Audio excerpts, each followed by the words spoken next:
Heavy Cardboard, Episode 42, Life, the Universe, and Toi?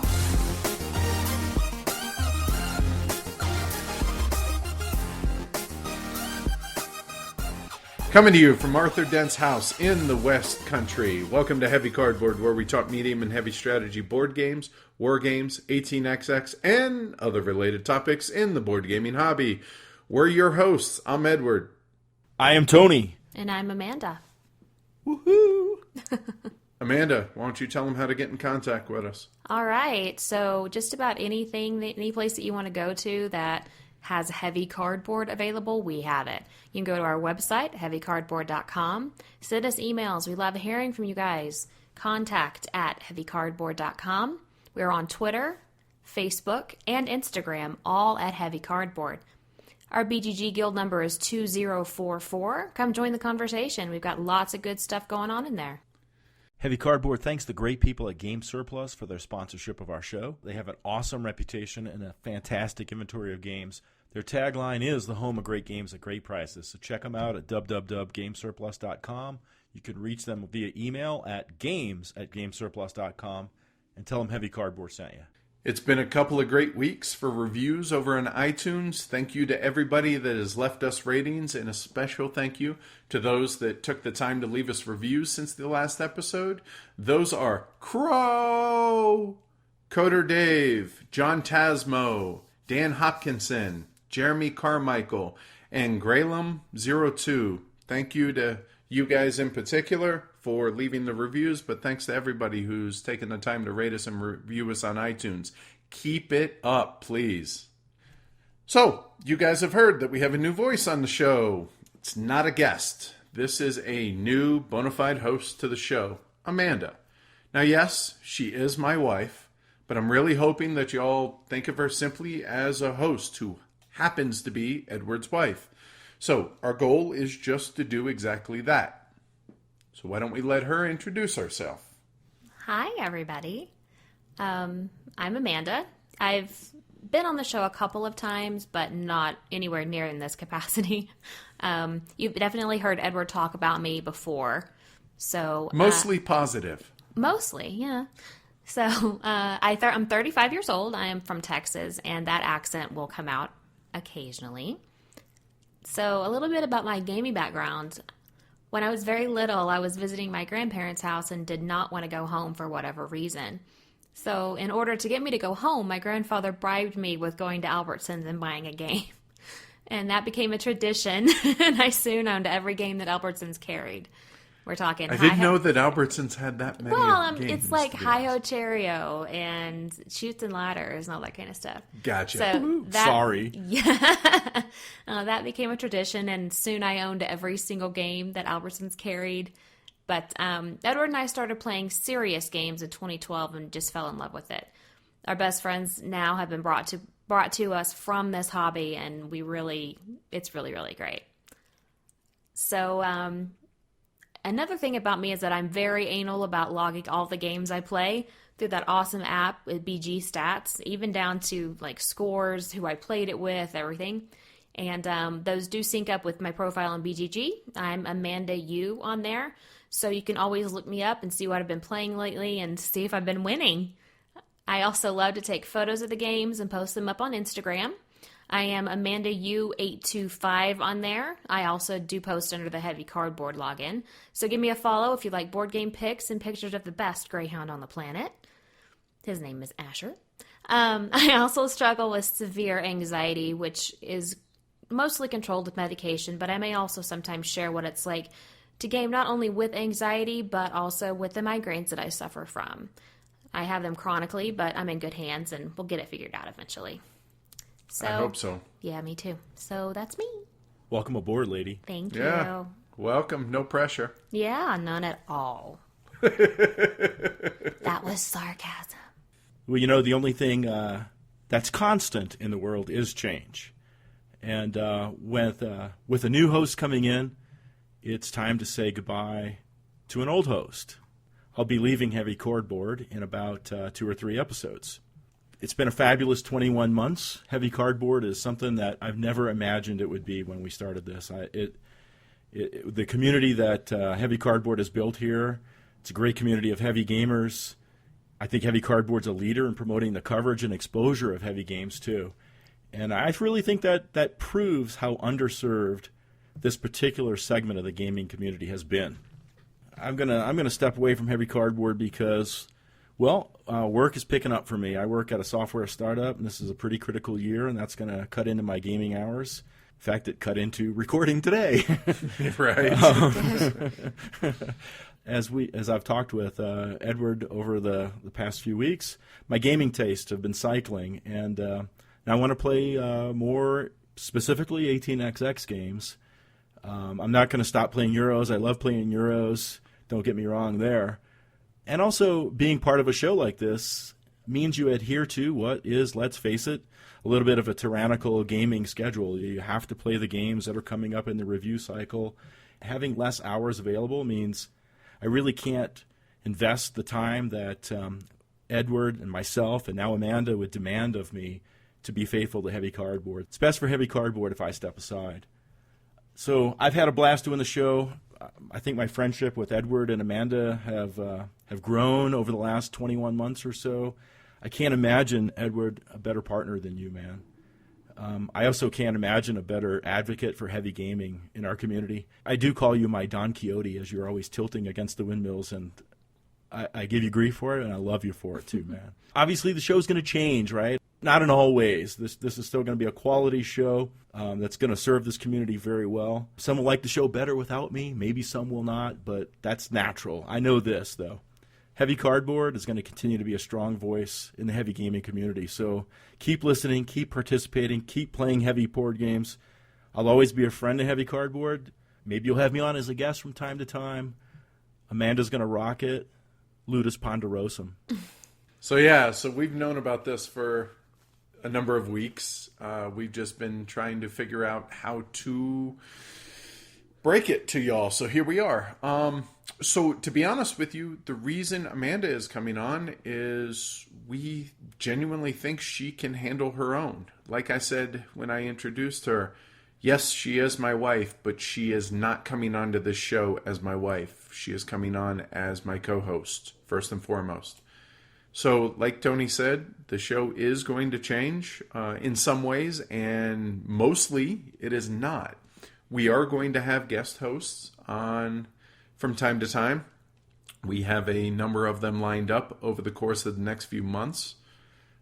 People that can speak well and give in-depth thoughts and opinions on the games that we're going to be featuring. So, yeah, that's it. But otherwise, it's going to be a few episodes till Tony goes anywhere. Well, a few, including this one. The plan right now is this and 2 more episodes to force Tony to stick on with us. So here we are. There are going to be some awesome episodes, too. I'm really looking forward to the 3 of us doing this for 3 episodes is going to be awesome. I think so. And should make for a smooth transition. The way I see it is Brian Johnson was able to replace Bon Scott of AC/DC. Whoa. Those are fighting words, my friend. Brian Johnson is a hack. Okay, well, maybe that's a bad example. All right. Ronnie James Dio replaced Ozzy Osbourne quite well. There you go. They were completely different, and they were both awesome.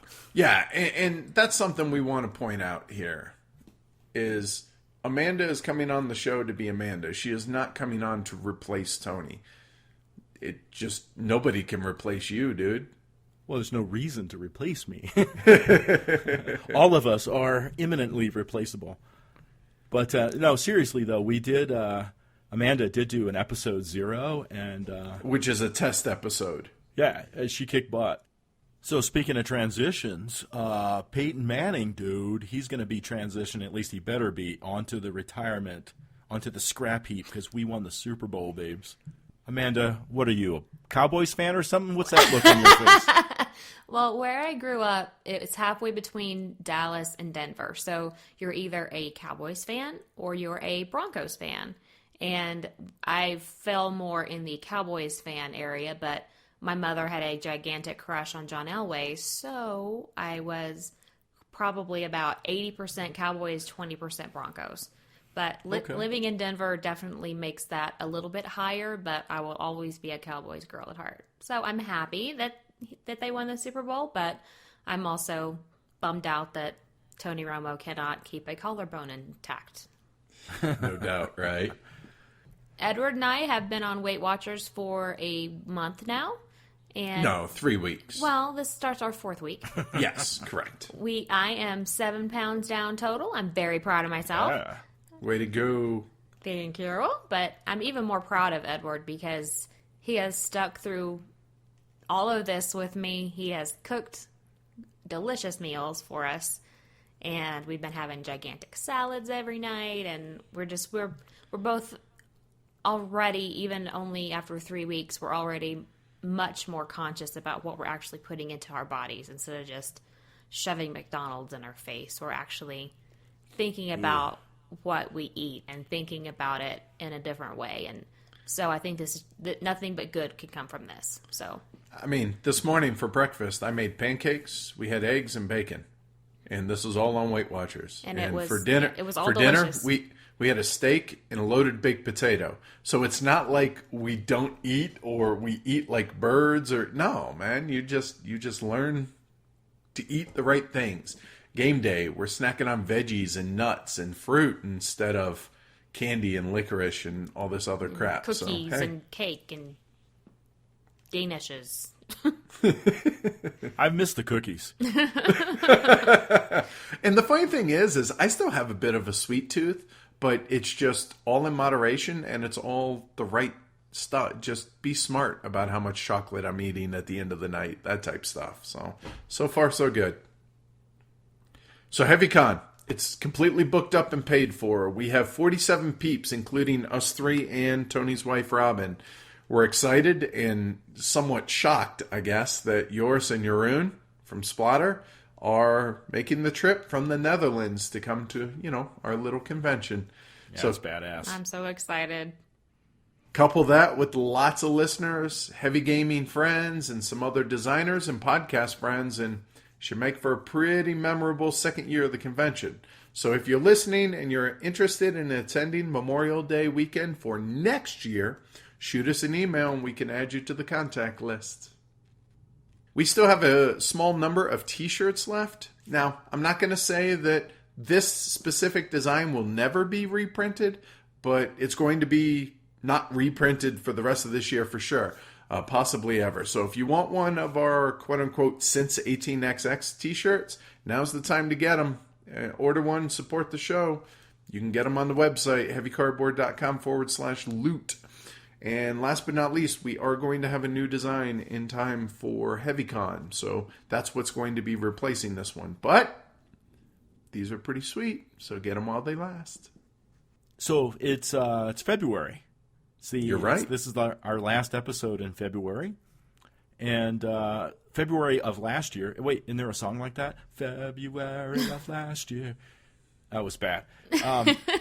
February of last year, we reviewed Zhanguo. We reviewed Agricola. And we announced the Heavy Cardboard Golden Elephant Award winner of 2014, Arkwright. Our own SDJ, right? Our Schwere Spieler Berjaras. Heavy Game of the Year, baby. I thought that was a pretty killer February. Wow. It was, and to think 1 year later, here we are having the Golden Elephant Award on Arkwright. Yeah. It's crazy to think But it's about. also, we got to be thinking about the 2015 winner now. Yeah, I think listeners can expect a pod blast for the Heavy Cardboard Golden Elephant Award between, say, now and mid-March. So I think they can expect a contest too, right? Well, they can at least expect the results of a contest. So we had quite a few entries for the A Game of Gnomes Pay It Forward giveaway. I have to say that there were a good many of them that I thought made compelling arguments as to why they should get the game. Everything from funny ones like, the weird shit guy as he's known at his school's faculty game day, to the one who didn't pre-order a copy and now is in the doghouse with his wife. And there are some that pulled at the old heartstrings. In the end, though, I went with a about a guy raising his son and growing into the hobby with him. So, Jeff Carter, congrats. You and Henry are our winners.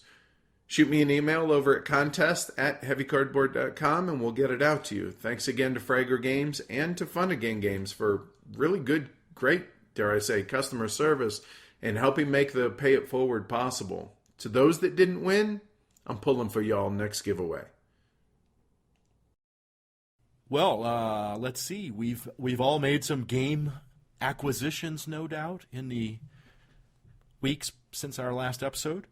Has there ever been a week that we haven't? No. That would be a really bad week or two. It would. That's got to be so surreal for listeners. Like, these guys just never stop. It's also surreal for the new co-host. Well, I'm a renter of games sometimes, so I acquired 2 games and 2 game accessories. The two games I acquired last episode, I ordered them. They finally came across the doorstep. 18 Mechs and 1889. Nice. I love to do P&P work, but like I really wanted to support Scott over at All Aboard Games and order 1889. Plus, I really don't like Carthaginian's style on trains and certificates, even though his map is gorgeous. Ah, okay. So you like bits and pieces of his graphical interpretations. Okay. Yeah, but more importantly, I like what Scott's doing for us all. So I want him to have the money. The 2 gaming accessories I got, we were having a conversation with Clay from Capstone, right? Right. And he talked about Meeple Realty, and I started checking it out. I'm like, oh, look at this Trajan insert. That looks cool, and that's Robin's favorite thing, Trajan. So I got that for her, and dude, it was amazing. It fits perfectly in the box. The tolerances were so tight that thing went together like a German tank, like finely engineered. It was amazing. And like you can hand each player the little box full of their own colored stuff and everything. So it's really, really cool. And we started looking at the site some more, and I saw one for Caverna, Ed's favorite game, Amanda. Oh yeah. And my Caverna box doesn't close, right? It's like it sits like 3 inches higher than it should. Nobody's Caverna box closes. Well, mine does now. Robin said, get the Caverna one, and it came just the other day, and we put it together, and damn it, the box closes. It's amazing. So thanks, Meeple Realty. That's some really cool stuff. I have never been an insert guy. I have Me either. I have said that, there's no reason for a game to come with an insert. All I need are baggies. But the way you talk this thing up, dude, I'm willing to at least take a look at it, and maybe I'll be a convert. We'll see. Well, I don't want to give too much away, but Castles of Burgundy insert has dice towers. I was so excited about that. That looks so cool. It did look pretty cool. I'll grant you that. And in individual dice towers, okay, cool. Yeah. Yeah. Here's your stuff. It's also a dice tower. So what has been acquired in the Euler household? Yeah, so I guess I should clarify this. I acquire. Yes. Amanda plays. Exactly. You do indeed acquire. Yeah, thank you. So she has input, but I would say 95% of anything that comes into our house is from me. So just for consistency's sake, I acquired. We didn't acquire. She plays it. It's Yes. me. So I only acquired 3 things. Or 109, depending on your point of view. Yeah, right on. So, okay, the first thing. So we had the board game auction, the live auction, which was a complete bust and whatever. I don't want to go into that. But I did get 2 things that I was interested in. The first is Empire Builder. It's a crayon rails game. We don't own any, and I feel like we need to at least experience one. So I got it for like $15, and I'm like, okay, cool, good deal. Hey, I want to play that. Good, Never because you're played going one. to. I've never played a Crayon Rails game. It's awesome. Sweet. Yeah, I'm excited to try it. The second one I got was Custer's Last Stand. Now, I know you're a big Custer guy. Dude, I know everything about George Custer. I want to see that game. Yeah, so I got that, and that was like $20, and I was like, yeah, it's from 1976, so it's a year older than I am, or a year younger than I am, I should say. That's the 1976 would be the 100-year anniversary of the battle. Oh, nice. All right. See, and I would leave it to you to know that. All right. So the other thing, or the other 106 things, I don't know how you want to think of this, but I got a game called Age of Steam. Folks, it's obscure, I understand, but folks may have heard of this.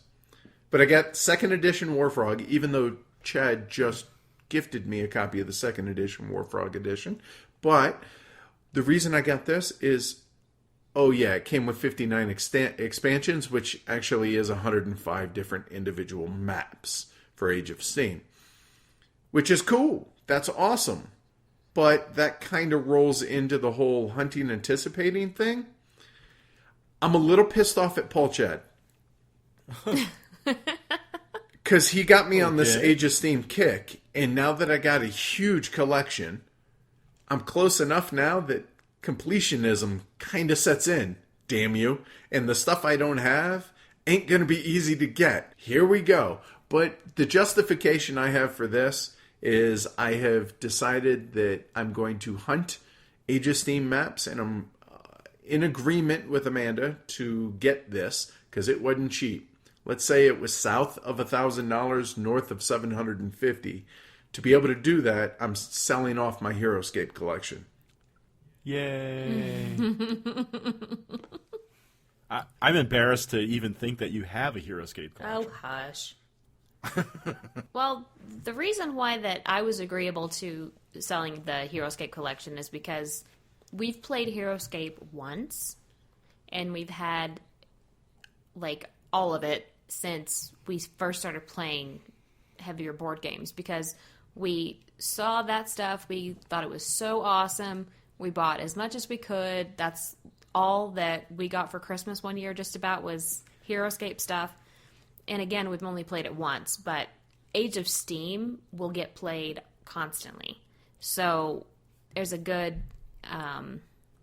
trade-off, very, very good trade-off, in my opinion. So that's why I was willing to let all that stuff go. We have half a closet full that we'll need to be inventorying and selling. So that'll take some time.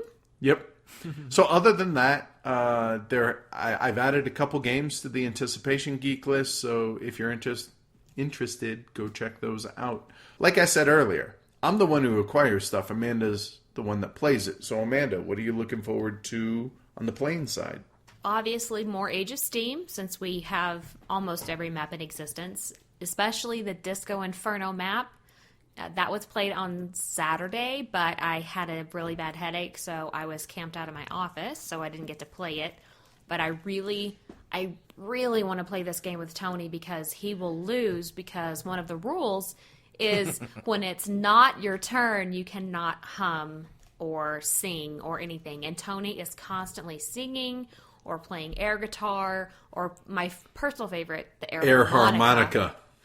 He is doing one of those things almost constantly, so I cannot wait to play this map with him because he'll just explode. It's going to be great.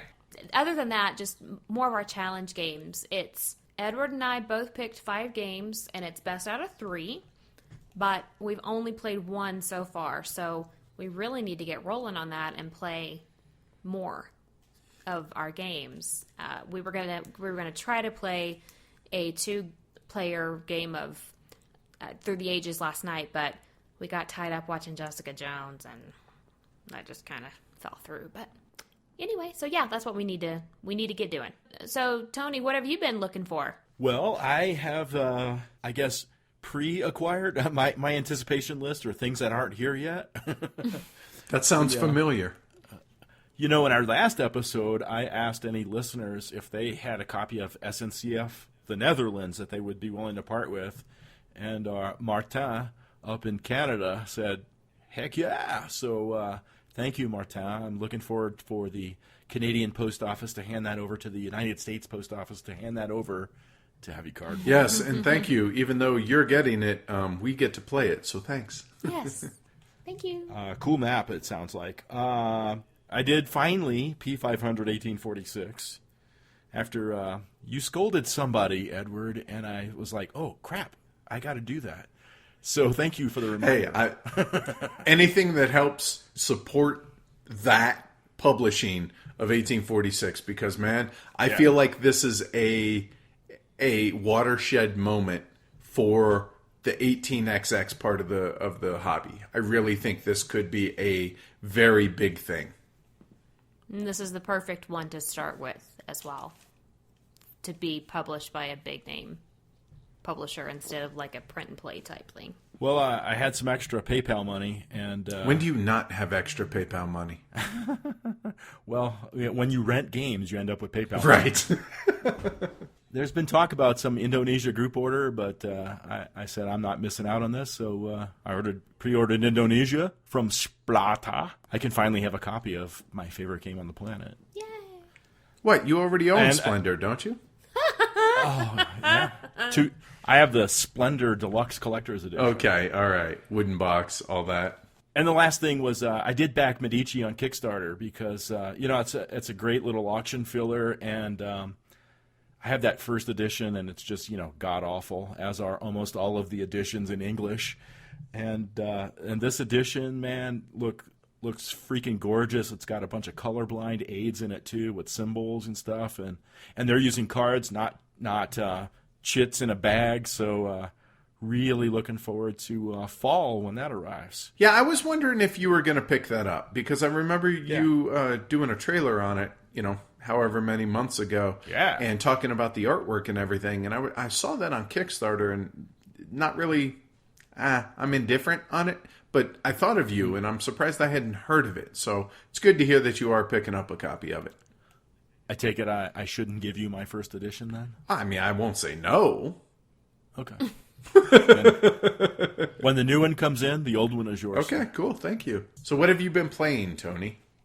Well, we've all been playing Trois lately. Yeah, we have. Clearly. Mm-hmm. Just yesterday, in fact, the three of us and Paul Chad played Vital Lacerda's Portugal Age of Steam map. That was a blast. That was kind of cool, since we did just interview him a couple days ago. Next episode, guys. I played Cold War, CIA versus KGB with young Mr. Matt Grippin. And it's a really weird two-player game of randomness, deduction, and bluffing. But when Matt and I play this, man, it's a full-on mind screw. I mean, we've known each other for so long that we got to the point in this game where we're bluffing on the bluff that we're bluffing to bluff with, and it's just like you don't know what the hell is going on. And we had a 15-point victory game out of 100. It was 100 to 85, and just a blast. I totally two players. If there's somebody that you know very well and you really like, screwing with each other like that, get that game and play it. Otherwise, forget it completely, because it won't work for you. Seven Wonders Duel, Robin's asking for that all the time. And kicking your butt, I imagine. Oh, dude, I hurt her bad last game.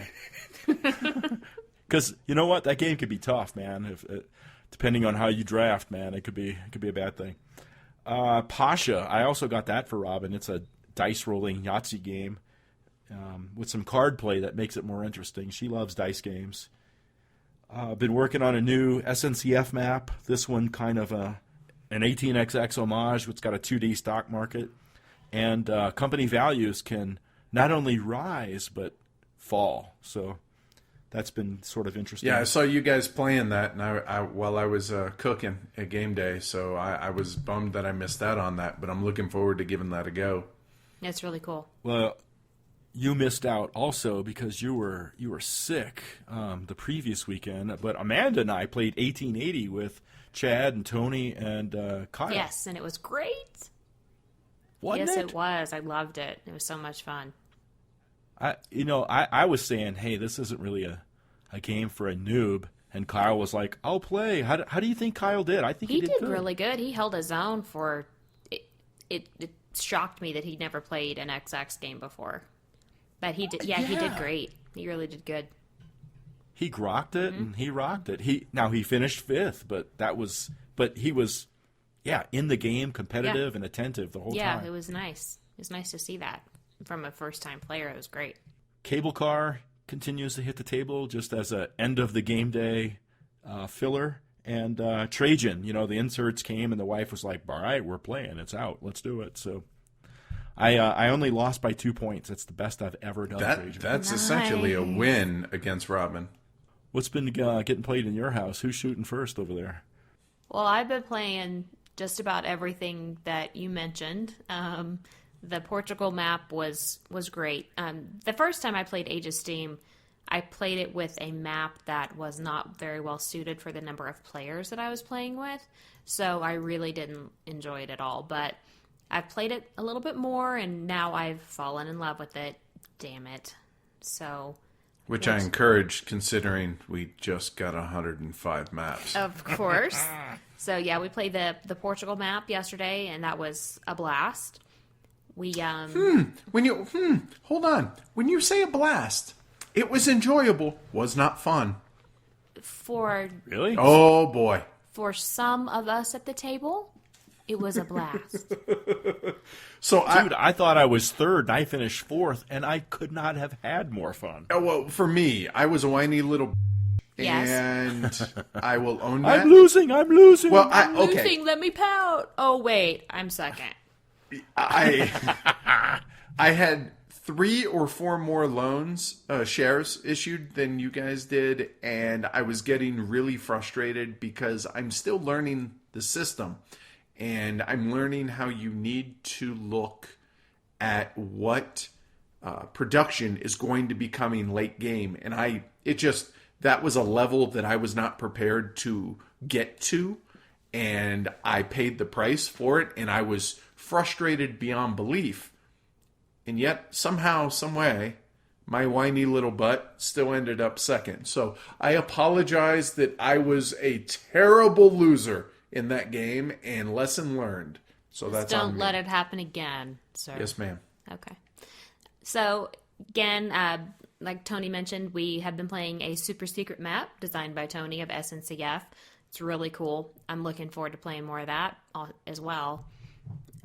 Then on Saturday night, the last game of game day, we played Jiraku, it was an Essen release last year, and it was I don't know if there's going to be an American distributor, but it's a great game. It's a very fun and different take on a trick-taking game, and it's got bits that look like crabs. So what else could you want? And the art's gorgeous. Yeah, it's trick-taking meets Area control, majority. Area majorities. And the crabs that you referenced... They're actually samurai helmets, but they look just like crabs, dude. I don't care. They're crabs. Yeah, they do. They really do. And I got to be honest, I got that game because it's so pretty. Yeah. It's beautiful artwork.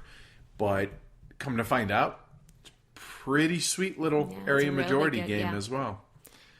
And also been playing the 1880 China, as Tony mentioned, and I really liked the National Railroads portion of that game. That's the first one that I've played that... But does Ardennes have National Railroads? Oh, you mean those foreign investors? Yeah, that's it. The foreign investors, yeah. yeah. That was really cool that you could kind of use up that money to build up your tracks and stuff and then join it with your main company. I thought that was... Just a little printing press. Yeah. Just printing money. It was... Yeah, that was fun. But anyway, so yeah, that's all I've been doing so far. And you guys actually hammered everything I've played. The only thing that I've played that wasn't with one of y'all was the Age of Steam Disco Inferno game, or map of Age of Steam. And I gotta say, man, this is a Ted Alspach map that was really, really interesting, and just it completely changes the base game. So that was cool, the way the production worked. But the thing that interests me even more than Disco Inferno was the Soul Train side. We didn't play it, but the other side of this map has the cubes aren't goods in this case. They are souls. The souls start in hell, advance to Earth, and then at some point you score all the track that's down in hell and flip over that, and it becomes heaven, and then you have, I think it's 2 turns to get as many souls from Earth up to heaven. And all the names of Earth are, in different languages and everything, and mythologies, as well as there's Shangri-La, there was heaven, there was all these different names for the cities for that, and I thought that was really cool, so I'm really excited to check out that map. But yeah, Disco Inferno, it's a lot of fun and difficult. So we have 2 good-sized dining tables in our house that we use for game days, and they're perfectly functional. We even have a mousepad-like cover on one of them to help with the playing surface a little bit. But even as functional as the tables are, they get a bit crowded with drinks and phones and the sprawling games that we enjoy playing. And this is yet another reason that the tables from BoardGameTables.com appeal to me as much as they do. The tables come with drink holders, which we've covered why that's so important to me. Drawers to keep phones, pads of paper, pens, keys, etc. out of the way to where the game table is all about the game. But also, the speed felt that covers the inset playing surface, I gotta say, as a former professional poker player, I appreciate the speed felt and how nice of a surface it is to play on. But the best reason that I can come up with why folks should buy a table from BoardGameTables.com, obviously, is so that you can leave Age of Steam permanently set up underneath the table topper for when spontaneous games of Age of Steam breaks out. Seriously, go check them out over at BoardGameTables.com, and please tell them Heavy Cardboard sent you.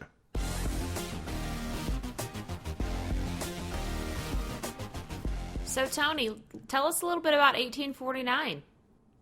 Thank you. Yes, I will. 1849 is set in my homeland, Sicily. Yay! And it has a reputation for being a tough game. Yay! But here's the reason I want to talk about 1849, guys. It's a short 18xx game. 4 or 5 hours. Some groups will do it faster. It's inexpensive. $90. Can you believe that? It's available. You can get this thing in like 2 weeks. It's challenging.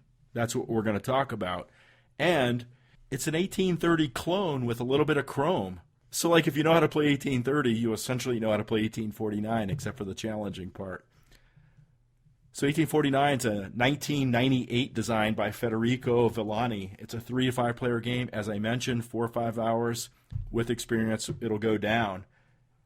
It is a financially tight game set in 1849. It features up to 6 railroad corporations, depending on player count. And the map is very small and tight and has a lot of expensive terrain on it. There's typical 18xx stuff, right? Stock rounds, operating rounds, blah, blah, blah. But here's what's different. Variable start conditions. The corporations that are started are in a random sequence determined at the beginning of every game. So the companies have to be opened in that sequence. This means you don't really get a choice, but that just means more reason to worry about your seating order. It also has narrow gauge and standard gauge track as some of the chrome. As you can imagine, narrow gauge track is cheaper to lay, but it's less efficient for operations, which is totally thematic. I mean, that's really how it was, right? And the game has a small bank. It's only like just over $7,000, so there's not a lot of money in the game. Right, that would make for the shortness of the game. Right. That makes sense. There's some challenging gameplay here too. The game exerts financial pressure on the players and their corporations because the terrain we mentioned, it's rugged, so it's pretty expensive. One of the cool things about the terrain is Mount Etna will blow. Very cool. The game doesn't feature full capitalization, so you have to issue shares as you go. That drops your stock price, but you get some money. Just part of the challenge. The permanent trains can get pretty expensive, and the rusting can be painful. I didn't really feel like it was oppressive. I mentioned the 2 gauges of track. It's a trade-off. I can save money to lay this track. Money's always tight. But if I lay the expensive track, I can earn more money. Money's always tight. So those are some good decisions to make.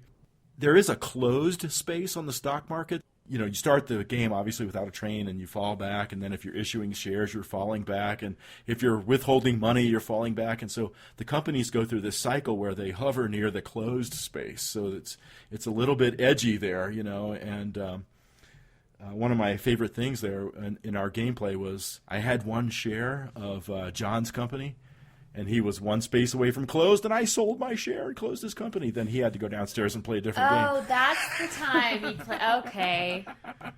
That's awesome. Here's what's cool is this game doesn't end when someone goes bankrupt. The player can either, as Paul Chad says, go watch TV, or the game will give you a $500 loan with an incredible interest rate, and you can get back in the game. So which basically you're out of the game, though, right? Yeah, John decided to go watch TV. Okay. Nothing wrong with that. Yeah, nothing wrong with that. So I got my copy from Scott at All Aboard Games. Check out his web store, guys. He's got a dozen or so 18xx titles with practically immediate shipment. This game costs $90 for an 18xx game. It's a super awesome buy.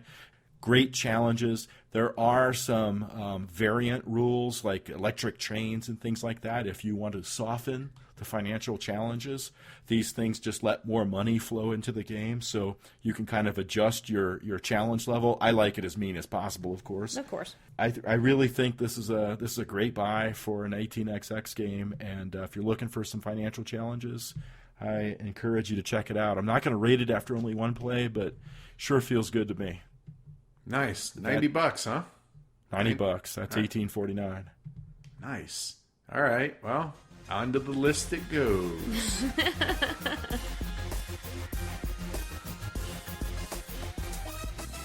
All right. Hey, Amanda is going to talk to us all about Castles of Burgundy. Call it the right name, sir.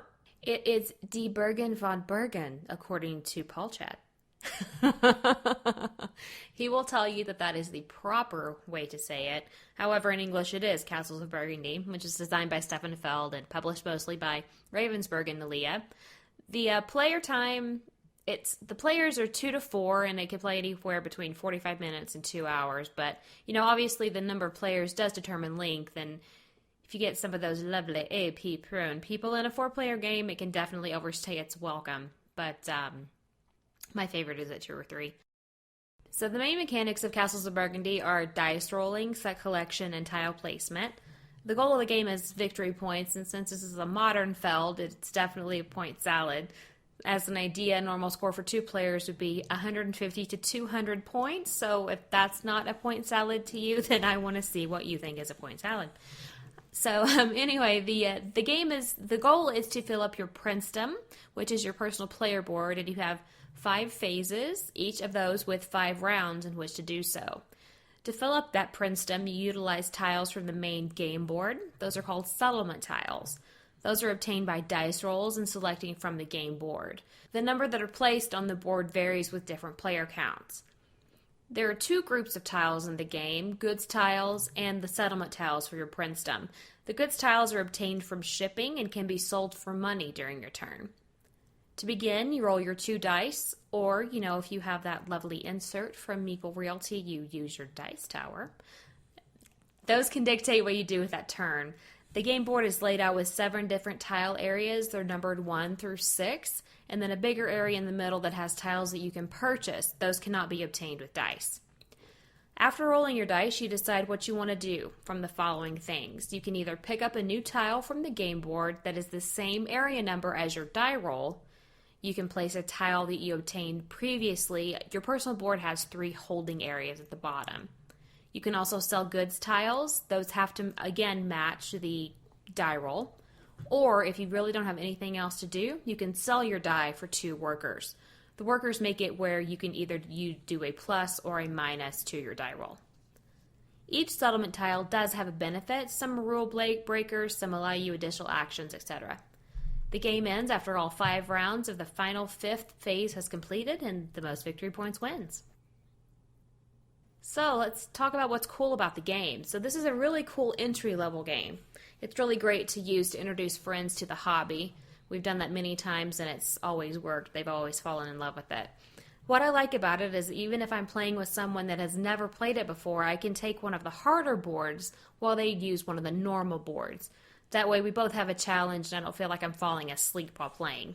That's one of the really cool things is that array of boards that are available. It allows for scaling of the game as far as difficulty and, Just being different. Oh, sure. The replayability just on the boards alone is insane. World Championship boards. Yeah, the base game itself comes with 6 double-sided player boards. All of them have the same layout on one side, but the other side has varying degrees of difficulty. We do have the World Championship boards. Tony was nice enough to print those out for us. We also have some boards that we ordered from Spielbox, the German magazine. So you have a ton of boards to choose from. There's also some expansions, 6 of them that I'm aware of. 3 of them are new boards, and then 3 of them are new settlement tiles. I obviously am a big fan of this. Back when we did our top 50 of all time of right now, it was in my top 20. It was my number 19 game, and I'm positive this was the highest feld that I had. I've said numerous times that I have fallen out of love, or I enjoy point salads less and less. Yeah. But if there is going to be one that I'm going to choose to play, it certainly is going to be this. This is a perfect, as we like to put it, school night game. You had a hard day at work. Hey, come home, chill out, play a relaxing game of COB. I'm a huge fan of it. What about you, Tony? Do you like it as well? Yeah, it's definitely point salad. I think Feld and Seinfeld and the big salad all kind of go together here. Because, man, you need a calculator for this thing. But, yeah, I like what you said at the beginning, though, Amanda. I like it with 2 and maybe 3. Mm-hmm. But unless it's the right 4 people and there's some wine and fruit and cheese, nah. Yeah. It overstays its welcome if you play it with more than 3, I feel like. See, and I'm the odd duck here that I don't mind it with 4, but I do agree with you, Tony, in that it's got to be the right 4. Yeah. So I apparently am in the minority here. I love the art in this game. I love that it has a watercolor feel to it.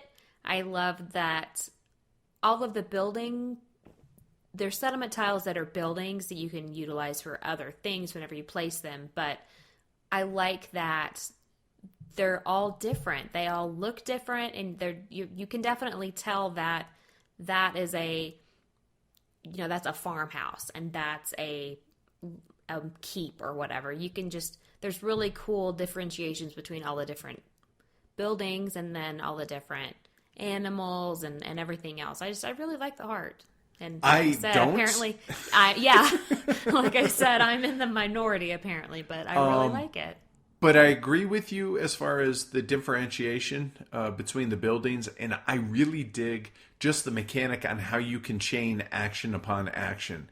When you pick this building, which allows you to pick up another tile from the board, which then you can use one of your dice to take that tile that you just acquired for free and place it onto your fiefdom or princedom, and then possibly close out an area and then score that area. I think it's really clever integration of a dice allocation that you can mitigate with the workers and everything. So is it random?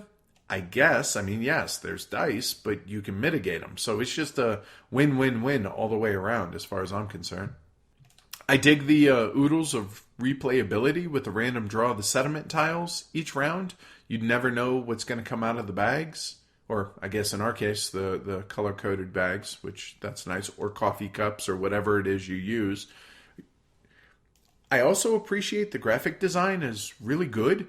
All the info on your player board, save for the rule-breaking yellow tiles, which are really easily laid out in the rule book, but everything is right there on your player board.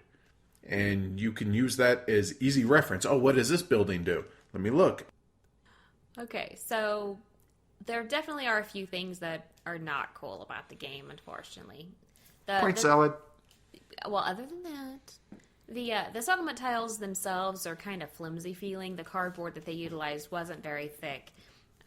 When the Lust Gardens and the Cloisters, which are the 5th and 6th expansions, respectively, those tiles are much thicker. They use different cardboard, and if they feel better in your hands. So I do wish that all the tiles were made of that thicker cardboard. Just, it's not. Wait. It's not like it. What? Did you say lust gardens? Yeah, that's what they're called. What? That's cool. Yeah, the Pleasure lust gardens. Oh, no, aren't they lust or pleasure Yeah, gardens? yeah. It depends what language. Yeah, so I choose lust garden, thank you. But anyway. I totally agree with you about the flimsy tiles. In Yeah. fact, that's one of the points I had here on my notes. And the fact that they don't match the expansions, which thankfully you don't have to draw them out of a bag or a cup as far as the different types. So you're not going to be able to feel, oh, this one is this type or this is not. But yeah, that's kind of, it's a low price point game, low MSRP. So I guess that's why they did it. But yeah, it's kind of a bummer. It just, if they were going to utilize kind of flimsy cardboard, I would think that just go ahead and do that for all of them instead of making the expansion tiles feel so much nicer. But whatever. There's not a ton of downtime in the game, but there definitely is some, and it's really hard to plan ahead because the player before you can snatch up the tile that you've been spending time planning on getting and what you're going to do after you get it. You really can't plan too much, and that does make it difficult whenever you've got an AP prone person trying to figure out what they want to do and they take 5 minutes. But in conclusion, this is one of my all-time favorite games, and when Edward came to me to pick 5 games for our best 2 out of 3 plays, this was an immediate addition. I love almost all of Phil's games, but this is definitely my favorite. My rating for this game would be a 5. It's a must-own for me, and the game will never, ever leave our collection. Let's cast the Burgundy. So, Edward, let's talk about Quebec. All right. Designed by Philippe Bedouin and Pierre Poisson-Marquis and published by Istari and Asmodee in 2011. Quebec plays 2 to 5 players and plays in about 75 to 90 minutes, give or take a bit. So in Quebec, players are constructing the historical buildings and places in the city of Quebec over the course of the last 4 centuries. On top of that, players will have to use their influence when constructing buildings to gain power in one of the 5 areas: religion, economy, politics, culture, or military. The game takes place over 4 turns, which each turn represents a century and lasts about 5 to 7 rounds. Notice I'm not saying how long exactly it takes. At the beginning of the game, you have 1 architect and 3 cubes or workers. Each turn, you can choose 1 action out of the 4 possible actions, but of those 4, the majority of the game is going to be spent either starting a new building or contributing to a building that's already under construction. There are 44 building tiles in total on the board, which are randomly placed, each one of the 4 colors corresponding to the 4 zones of the city, the aforementioned religion, economy, politics, and culture. One side depicts the completed building, the other side shows a quote-unquote construction site, showing which age it belongs to, and 3 spots for workers.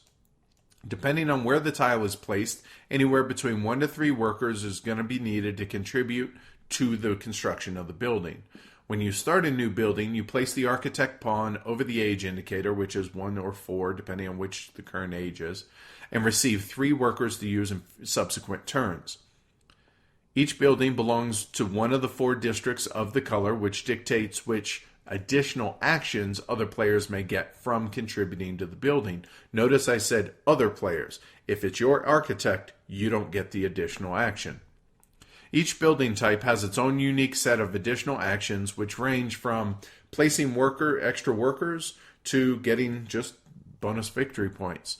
The player who owns the building, whose architect pawn is at the site, dictates when the building is complete, but they'll gain more victory points with more building spaces completed. So it's a timing issue.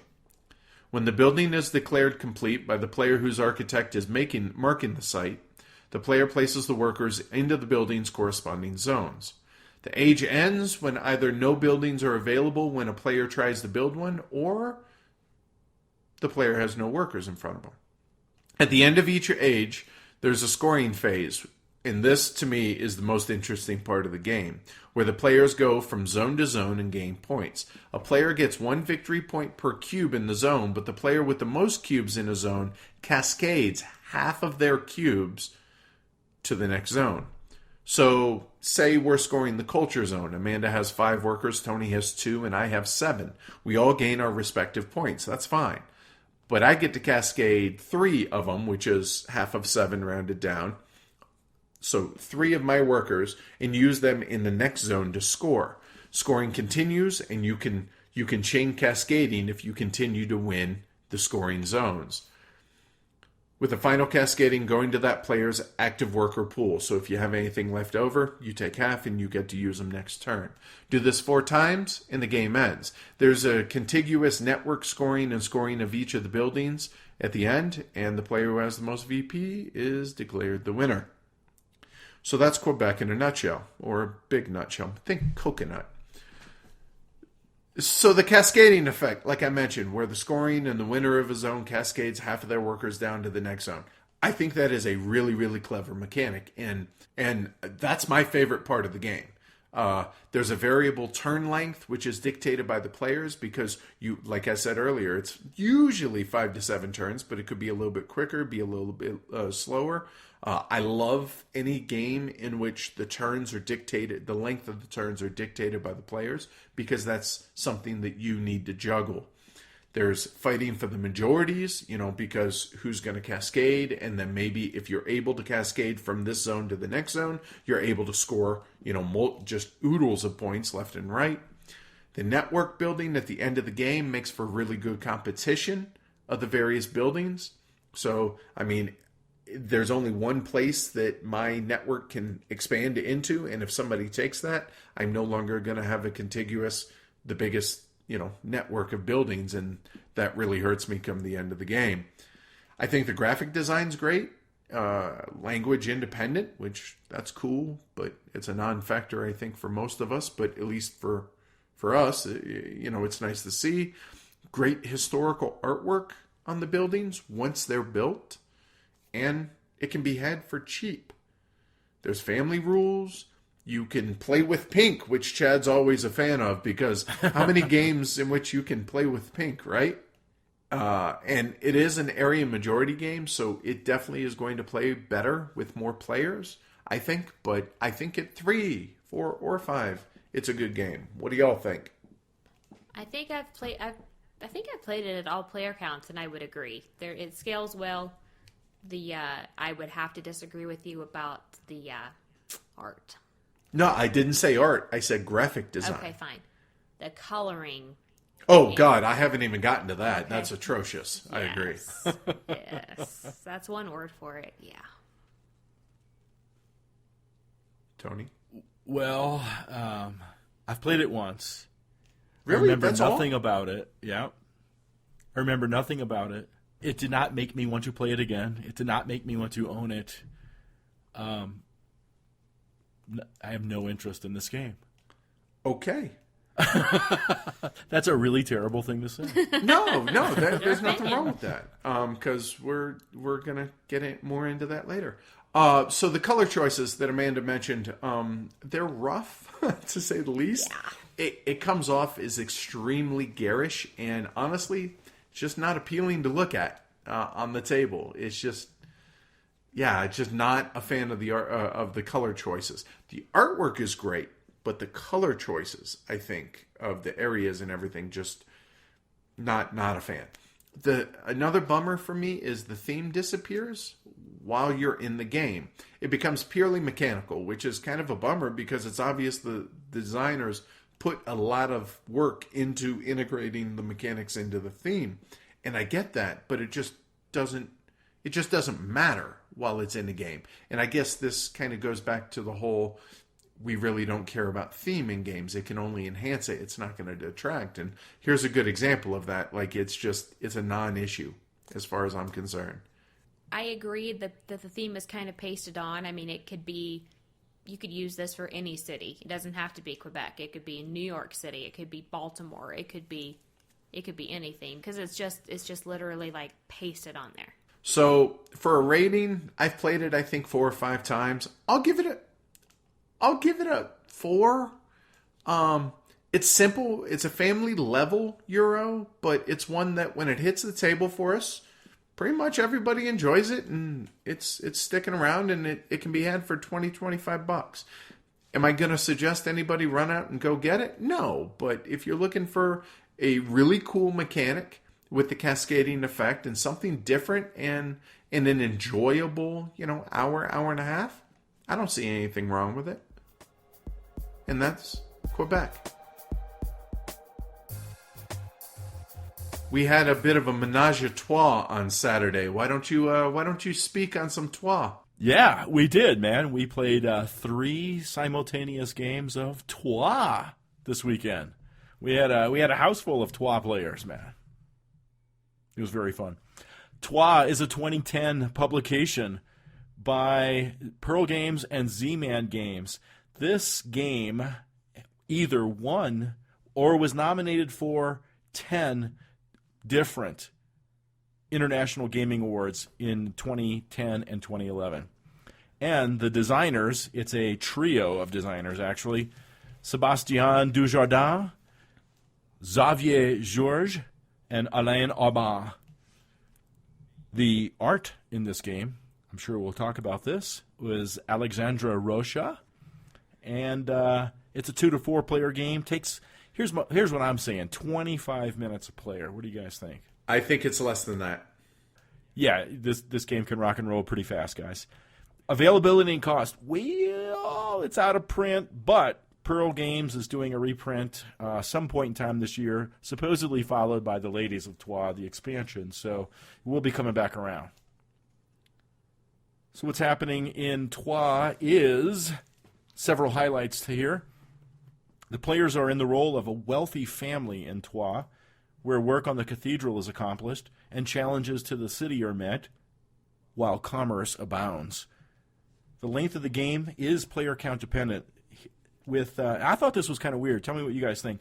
You play 4, 5, or 6 rounds depending on if you have 2, 3, or 4 players. So fewer players is a shorter fewer rounds in the game, which I thought was a little odd, but it actually works in terms of using all of the elements of the game actually better. Yeah, a lot of games tend to have it to where the fewer player counts, the longer the game. Yeah, it's the opposite, complete opposite of this one. And we actually played a 2-player game of it, and we'll talk more about that here in a bit. Cool. And I was shocked at how fast that game went.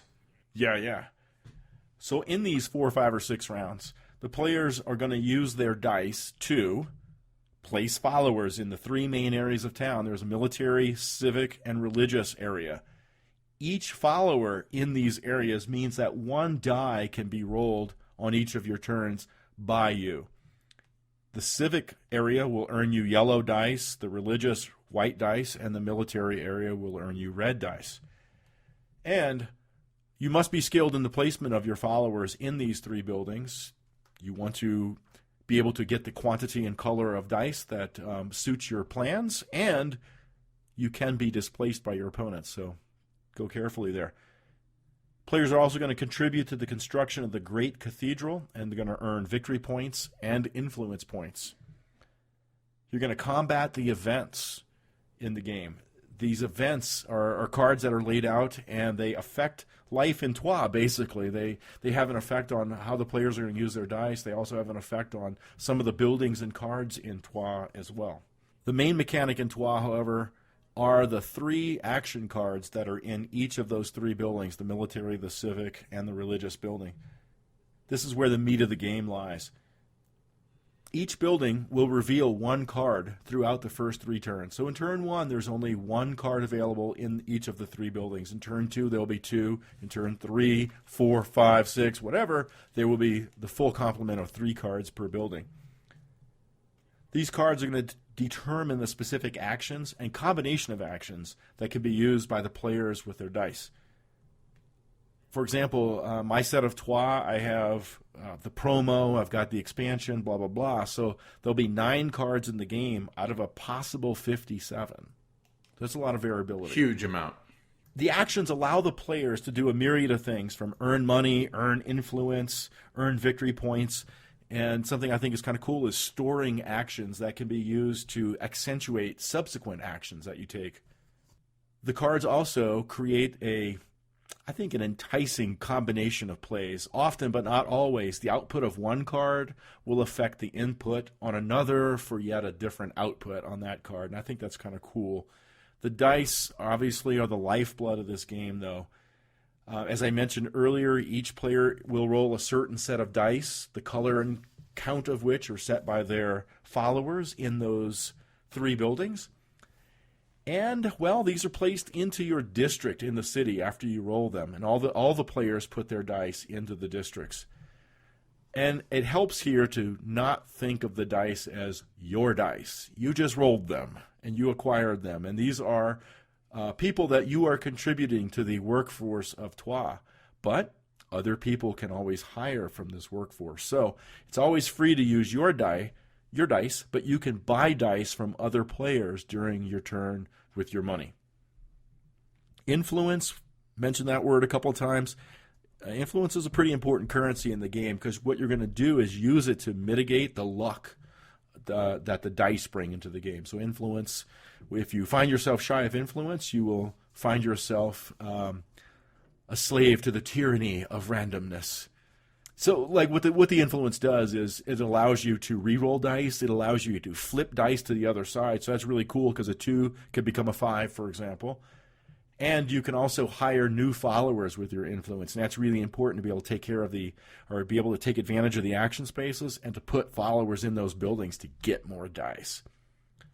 So basically, Troyes is this medieval breakdance contest of die rolling and buying and using the dice on these crazy action cards, looking for combinations that earn you the victory points, the money, the influence, etc. And you just keep pounding at that, which really a fast-paced game until it ends and we count up the victory points. But there's one more source of victory points here. The secret bonus scoring cards. At the beginning of the game, each player gets one. And only that player knows what that particular bonus is going to be. But at the end of the game, all of the players will score for each player's bonus card. I had the advantage of knowing what one of the particular bonuses were and had the opportunity, therefore, to potentially work towards it more efficiently than the rest of my opponents at the table. My opponents are free, of course, to maybe glean from my actions what my bonus card might be. And that, in a nutshell, is how Troyes is played. Victory points are the determining factor, of course, in the game. Victory points earned during the game are kept face down in secret, so there's a little bit of something for the players to track there. So, again, Troyes, we're not trying to teach the game, just want to give some highlights for context for the ensuing discussion. Let's have that discussion. Let's talk about scalability in Troyes. We were just touching a little bit on it a minute ago. My plays of Troyes have stretched over the last couple of years. I have played, I don't know because I'm not as anal as Amanda in tracking my games, but I have played no less than 6 times, probably not more than that either, though. And all of my plays are at 3 and 4, not 2. I've played Troyes 6 times over all player counts, 2 to 4. I've only played the Ladies of Troyes expansion once, though, and that was with you and Matt and someone a couple years ago. I've played it 5 times. Once was so long ago I couldn't tell you, so we're not counting that. So let's call it 4 times. It's really 5, though. Played it once at 2, twice at 3, and twice at 4. And never with the Ladies of Troyes expansion, so I can't speak to that. We own it, but I have not tried that at all. Generally, when I play, just on that subject, I play not with the little tower spaces, the extra spaces. Just adds a little too much, but I do like the purple die, and I do like the extra card variability that the Ladies of Troyes gives to the game. Now, I think my 3 and 4 player games have been awesome, and I have no interest in 2-player. I just feel like it's going to be zero-sum, tit for tat. But you guys played it. What? Tell me about 2-player. You're not going to like it. Nope. It was, I wouldn't say terrible, but close to terrible. Yeah, I did not enjoy it at all. We'll talk more about that here in a little bit. And in fact, I'm going to give 2 ratings for the game. Same here. And we didn't Weird. even talk about it. But yeah. Let's talk about components and graphic design then. Amanda? The components are good. The cards are sturdy, but they're not, nice. They're not ivory core or anything like that. They're just sturdy. Good. The money is just standard cardboard money and normal denominations. There's really nothing fancy going on with the actual How do you feel about the components art? of the game. I'm not a huge fan of Roach's art. I mean, it's okay. It's just not really my style. I mean, he's done this. He's done Brussels 1893. He definitely has a style that's just I don't really care for it.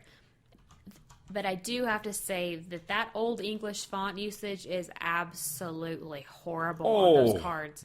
Oh my gosh, it's so hard to read some of the names of the activity and event cards. You have to get the player aid and try to figure out from the art what it might possibly say. Yeah, I had to get the Google Translation app out to read the damn cards. Yeah, I understand the reason for it, but I will agree with you guys that it's just function over form. I know it sticks with the theme. I get that. So before we go too far down this road, there's one thing I wanted to bring up regarding the cards. I don't like cards with black borders on them because they show wear really easily and the edges of them turn white very, very easily. And they're standard but non-linen, so you guys know how I feel about that. Black border cards just rub me the wrong way. The rest of the components, completely unremarkable. They're fine. It's standard Euro. The end.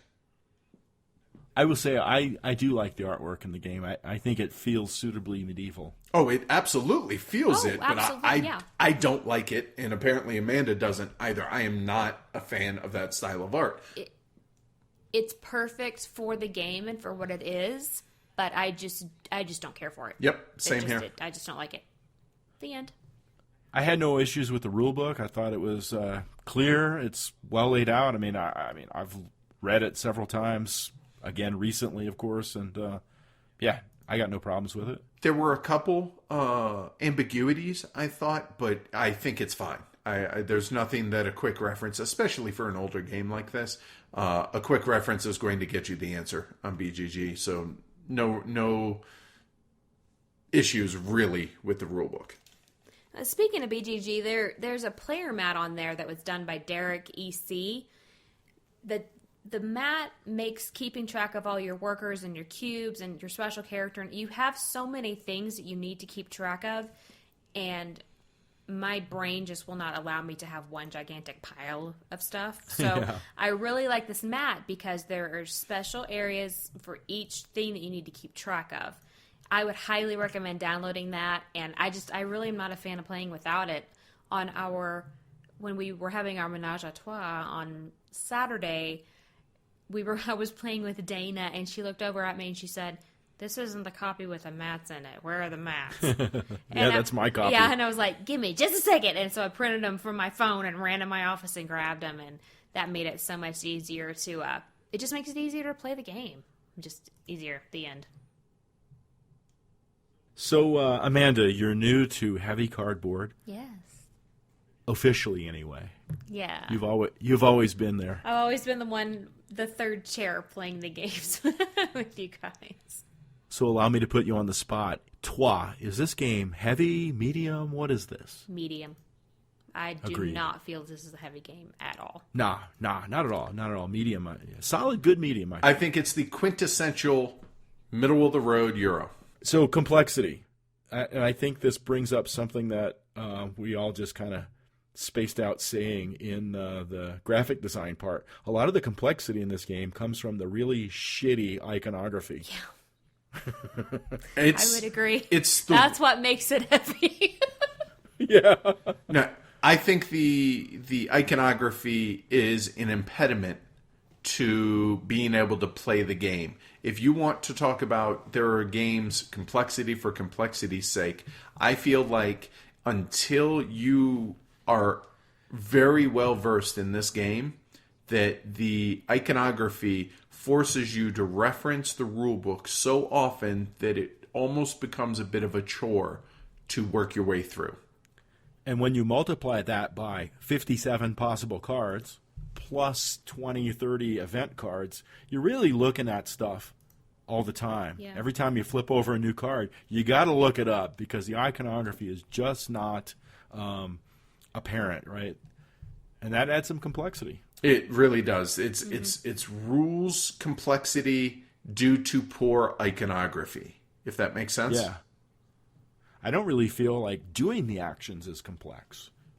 Not at all. It's just figuring out what in the world that art means. So I'm really, really, really curious as to hear you guys' opinions on the planning aspect of Trois. I think it's extremely tactical for the first half of the game in a 4-player game, because a 4-player game goes 6 rounds. And because of that, the first 3 rounds, you don't know what actions are going to be available because you don't expose the cards except for one-third of the cards each round. After those first 3 rounds, you can become a little bit more strategic in your planning based on you have all the information. The only information that changes is the dice. And even then, there are enough ways to mitigate the dice to where I feel like that's not a huge impediment to your planning, but that first half of the game, or 3/4 of the game in the 2-player game, is extremely tactical. What do you think, Amanda? The planning kind of revolves around your secret character. Because even though everyone is going to score that secret character, you're the only one that knows for sure that this exact one is going to score. And it's really, again, with the iconography, it's very important that you understand exactly what that secret character is. Because if you look at it, because I looked at mine wrong this morning during our 2-player game, and it completely borked me. I didn't look at it close enough, and I assumed what I thought it meant, and it meant something not at all like that. And that was annoying. Yeah. Yeah. For me, yeah, I totally agree with you guys were saying. It's a highly tactical game. For me, the planning is just what color dice do I want to roll next turn as the activity cards reveal themselves. And in order to do that, I'm always worrying about my money. I got my mind on my money and my money on my mind because I might need to buy your dice because it's not like I'm going to use my dice necessarily to get followers. Being able to use the dice I want to use involves your dice. And then consequently, I got my mind on my influence on my mind because I need to be able to mitigate what's going on there. So for me, that's the very tactical stuff.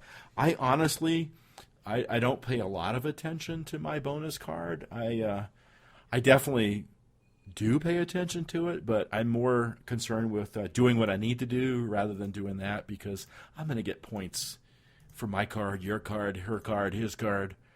Let's talk about luck and random factors. Well, I mean, as far as I can tell, there are 3 random factors in this game. You have, obviously, the dice rolling every round. You have which misfortunes will find the players each round, and they are persistent. Then there are which religious, military, and civil activity cards will be present in the game. So, and the end game. And the end game in a sense that you don't know what secret characters everybody has. And in a 2-player game, with 2 that the other player has. Yeah. So I feel like there's quite a bit of randomness here, but at the same time, because it's so tactical and there is quite a fair amount of mitigation in this, I really don't think the randomness here impacts the weight one way or the other. Yeah, I think a lot of the luck from the dice, the randomness part's cool. The luck in the dice is highly mitigatable. Yeah, I would agree. You can mitigate them by some of the activity cards. You can use influence points to either re-roll or even flip the die over completely. If you rolled a 1, you spend 4 influence points and suddenly it's a 6. Right on. And then, you obviously purchasing dice from other players or from the neutral player, which is basically the game, itself. So I'm going to assume that none of us feel that the game length is an issue in its weight. No. I do. But I do. If anything, I feel like it has the inverse here. It plays so quickly that I would say that the game length actually detracts from the weight of the game. I think that's a pretty intriguing point, actually. I really do, because if you're playing poorly, I guess you don't really have time to catch up. That's a valid point. I had not even thought about it that way. But yeah, I would actually agree with you on that. Getting it one round? Yeah. Yeah. I mean, obviously each card is going to add to that, but yeah, mechanically you get it quick. So besides providing the opportunity for us, because we're all 12, to say menage a trois, because of 3 simultaneous games. But that was cool, having 3 games at game day going at the same time, and they're all being trois. That was pretty cool. What other things are enjoyable about trois? I like that there are multiple paths to victory. There's not just one way that's for sure going to win the game for you. And to piggyback on that, as you train up your workers, i.e. place cubes for delayed actions, strategies start to diverge, and because those paths diverge, I feel like players can focus on it provides different pathways through those delayed actions. I totally agree with that. I really like that the cards create combinations. That chaining effect, kind of. Yeah, and I can store cubes on a card in order to enhance my chaining as I go through the game. And I like it because there's so many different cards that can come out, so it keeps the game fresh. If you're going to be playing it often or often-ish, it's a bit rare that you're going to get the same card whenever you play the game.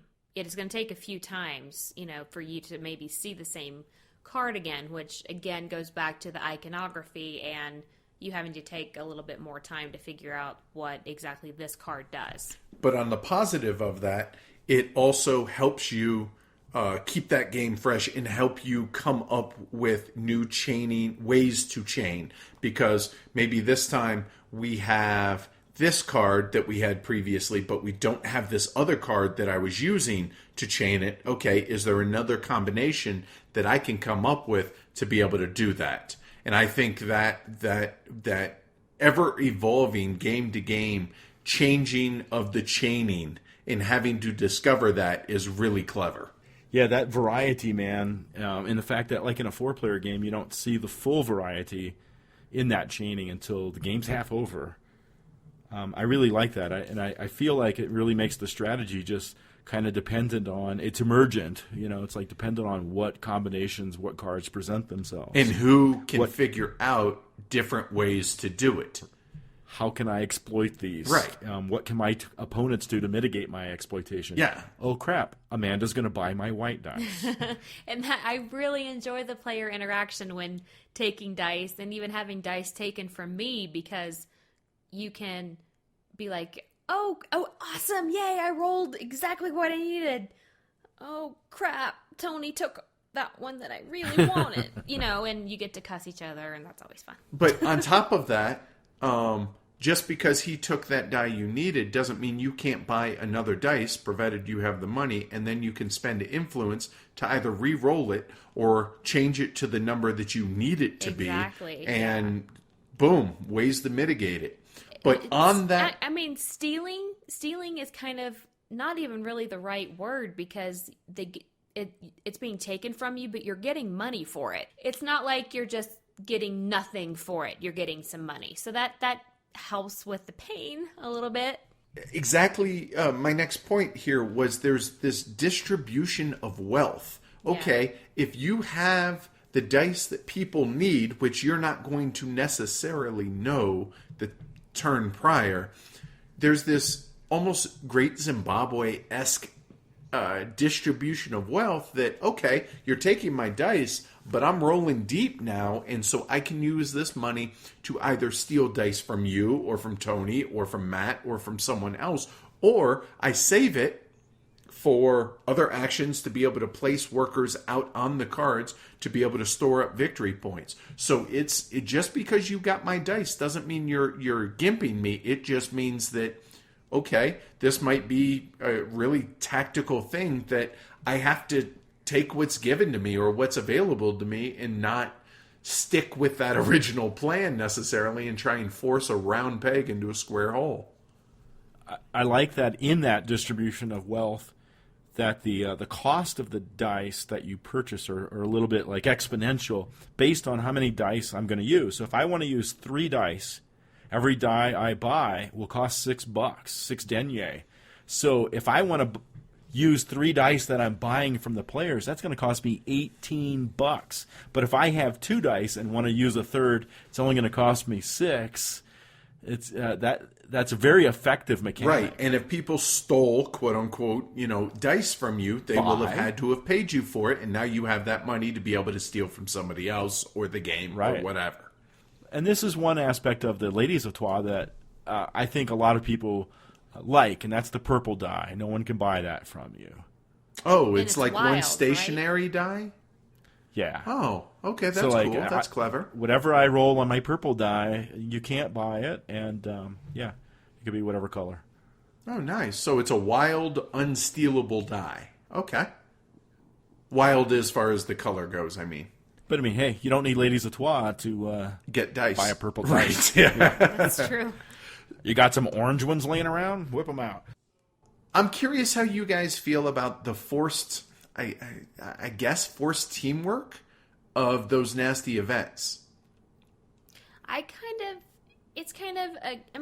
Since this isn't such a heavy game that you want to focus on what you want to do and that's it, and you're going to spend 5 hours playing this game, it's a fast-moving game, so you're chucking dice and you're having fun and cussing each other out because somebody stole your die or whatever. I kind of like the semi-co-op feel of working on the events together because you're not necessarily fighting you don't really get the feeling that you're fighting quote-unquote enemies, but that you're defeating the event cards and working together to achieve the common goal of trying to get that card out of there that nobody likes. Like the game that Tony, you and I played with Dana, there were specifically cards that we were like, okay, I can do these 2, you try to do that one, let's get that out of there. Yeah, we got dealt a murderer's row. Yeah, we did. And we had to work together just to survive the game. Right. But there were also, and I've been in a game recently on Saturday in which it was every man for himself, every woman for themselves. We just said to hell with those, and we ended up having a line of marauding cards that went from the game room into the kitchen. Yeah. To where we had an amazing amount of dice being wasted just fighting off the black dice because nobody wanted to be a team player and really use up all their dice on fighting those, even though they give a reasonable amount of points for defeating those cards. So I dig how, like you said, in y'all's game, it played one way. In ours, it couldn't have been more different. I find it usually be in the middle because those are an incredibly valuable source of victory points, especially if you get the most cubes on there or even get the only amount of cubes on there. And so I don't usually find where they get ignored. I don't usually find where there's cooperation. It's usually it's a business decision, man. I'm going for some victory points. So what do you think about battling the black dice? And that first player has to take on the most the highest value die, and then could take on some more, could pass the responsibility down the line. And I wonder if this is groupthink or group dependent, because very rarely am I seeing anybody take it for the team and defeating more than the one die that they are required to beat. Now, there will be the occasional time when, I don't have any workers, so I need 2 influence, and I have 0 influence, so I need to defeat 2 dice so that I can then get a worker to be able to place on a card. But outside of that rare instance, I do the bare minimum, and it seems most everybody else does. I'm curious, what do you guys think on that? Well, I always try to make sure that if I'm coming to be the first, maybe even the second player, that I definitely have one or two followers in the red building, because red dice count double, so that can really help. Yeah, I agree with Tony. If I know that I'm going to be the first player, I try to make sure that I have at least 2 or 3 people in that red building so that I can get as many red dice as possible. But I'm only going to fight one of those dice. I'm not going to quote unquote waste dice on helping the people that I'm playing with. I want you guys to have to spend dice too. Yep. But that also kind of goes back to the whole planning. There is some that what turn order is going to be, because it just goes clockwise around the table as far as who's going to be the first player. So you can anticipate a turn or two in advance. Okay, I'm going to need more red dice, so you're going to need to bump people out, or force your guys in to that. I forget what the name of the building, the barracks or whatever, so that you have more dice. So there is a little bit of future planning involved, but it's minimal at best, right? Mm-hmm. I would think so, yeah. I'm curious what your opinions are on the hidden yet shared endgame scoring cards. I get it, but I'm not always keen on those, and having to deduce, who has what.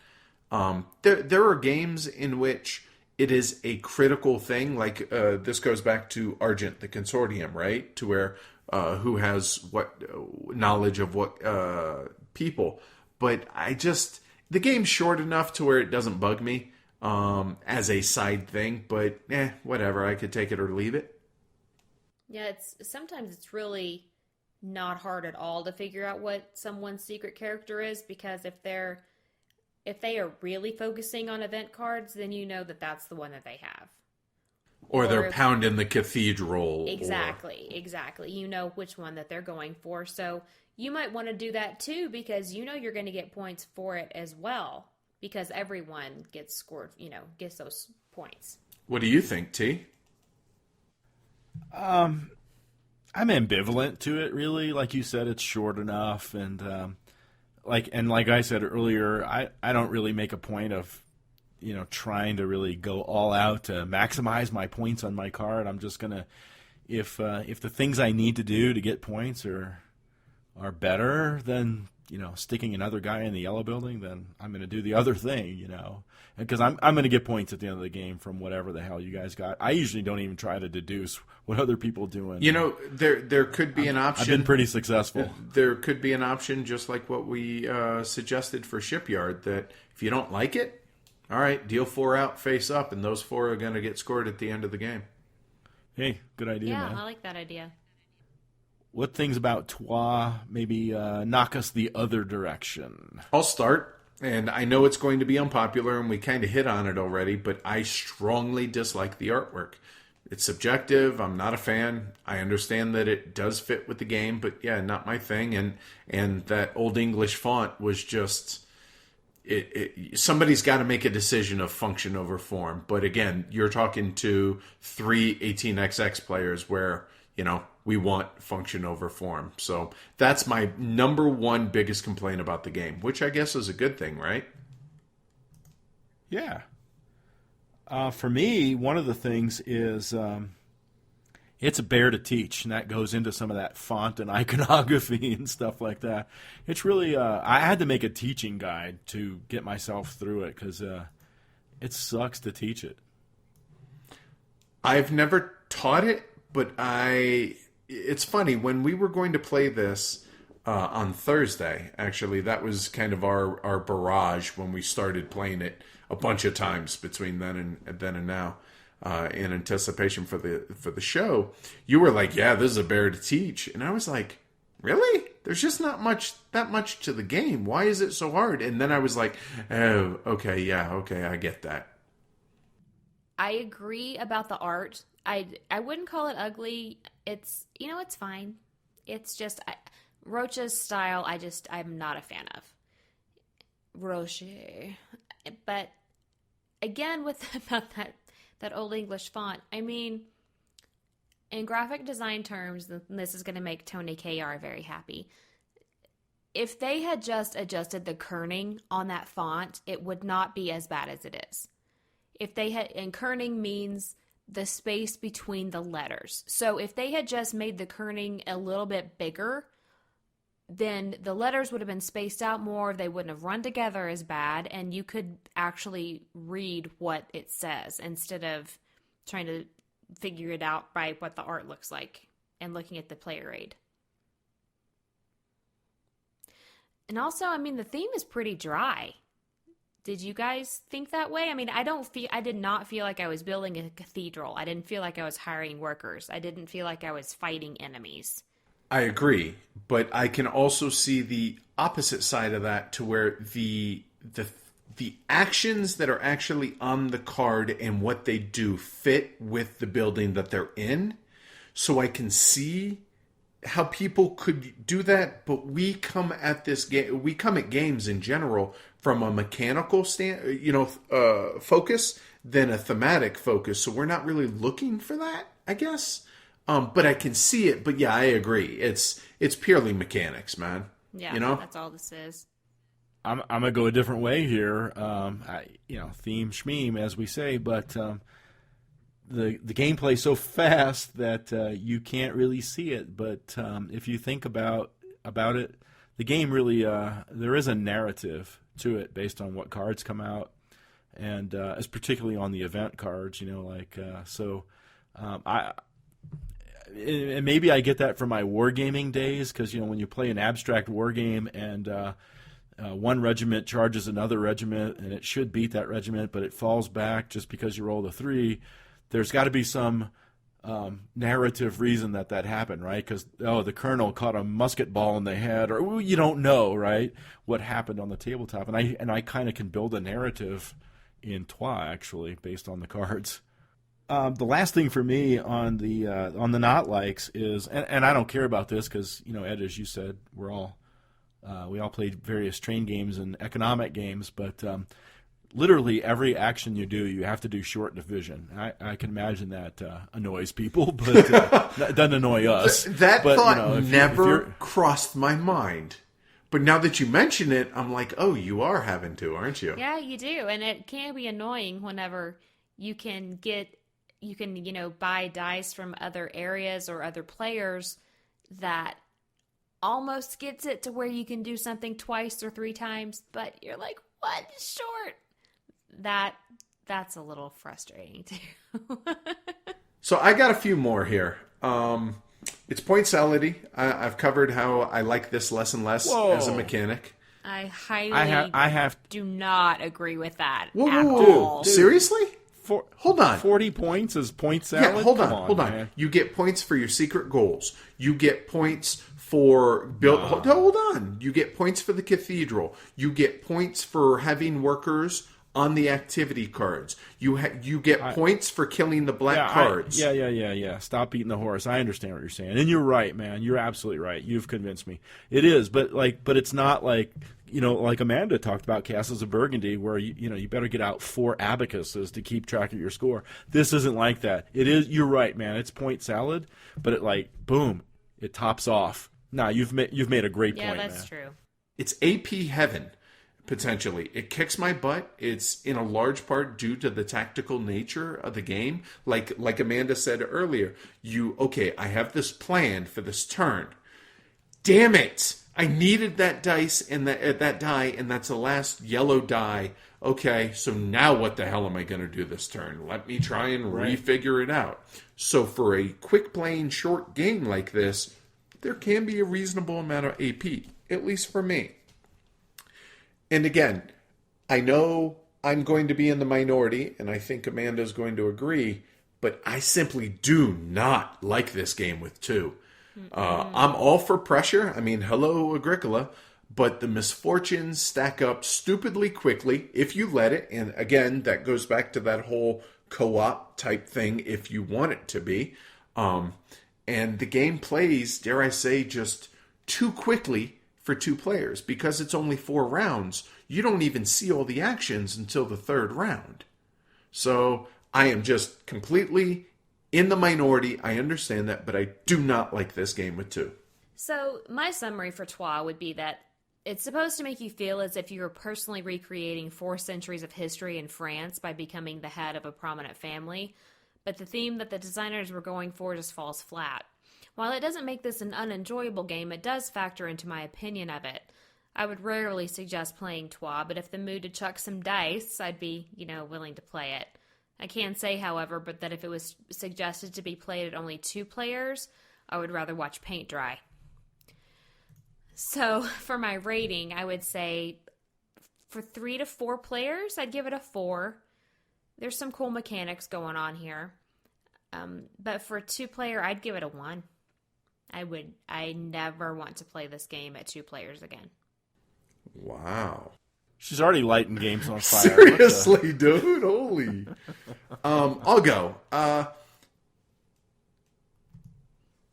appreciate mitigation of randomness in games, and I appreciate when dice are done right. And whether that's dice allocation, dice selection, whatever you want to call it, I think Trois does dice selection right. I think it is a very enjoyable game at 3 and 4 players. It's one that I could see myself recommending, hey, why don't we play Trois every so often? However, it's not going to be a game that I'm going to be clamoring to play on a regular basis. This is a once every number of months type game for me. So for a rating, if you're going to recommend, or if we're going to play it 3 or 4, I'll give it a 4. I enjoy the game. I don't love the game, but I enjoy the game. For a 2-player game, I know I'm in the minority, so therefore it's got to be a 2. It's not the game, it's me. Well, it sounds like our friend Travis will never be reviewing this game. That would be correct. Well, no, I don't know. I've read a lot that this is people's favorite game with 2 players.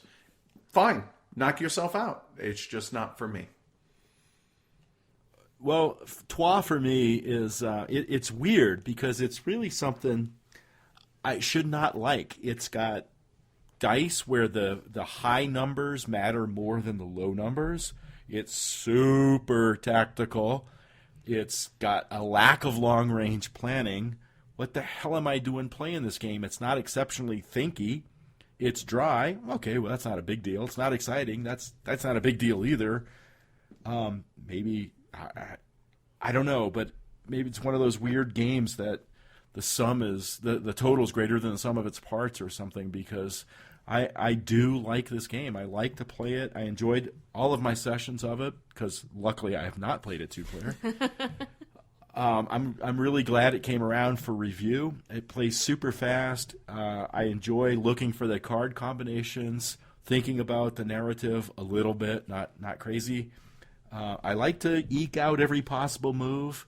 I like to have some money and mess with people and their plans and their tactics. I feel very strange reviewing Trois because it is something that I feel like I should give a 3 to, but I'm going to give it a 4 because I think it's an above-average, medium-weight game that's fun to play. I do like the mechanics. I own this. I'm going to keep this. That's a 4 on our scale. Hey, that's Trois. Hey, Amanda, tell everybody how to contact us. So, on the web, find us at heavycardboard.com. Email us at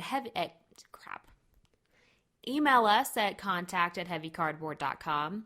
Twitter is at @heavycardboard. Facebook, @heavycardboard.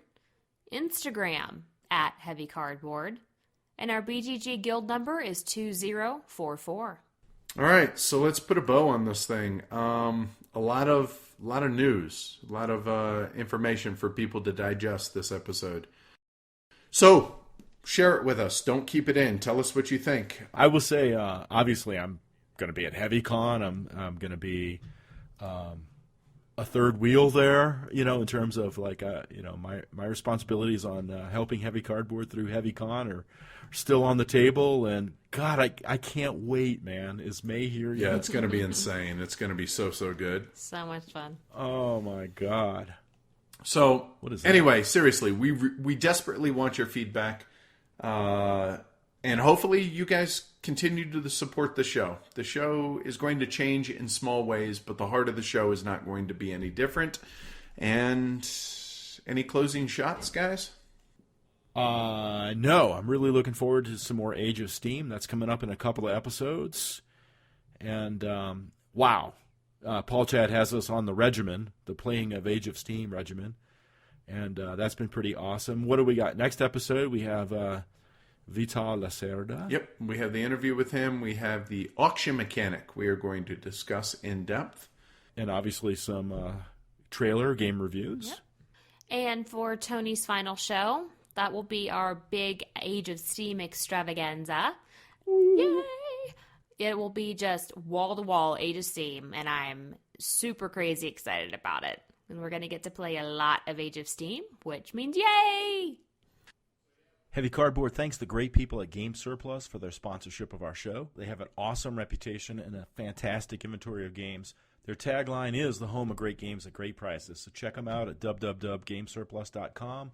You can reach them via email at games@gamesurplus.com and tell them Heavy Cardboard sent you.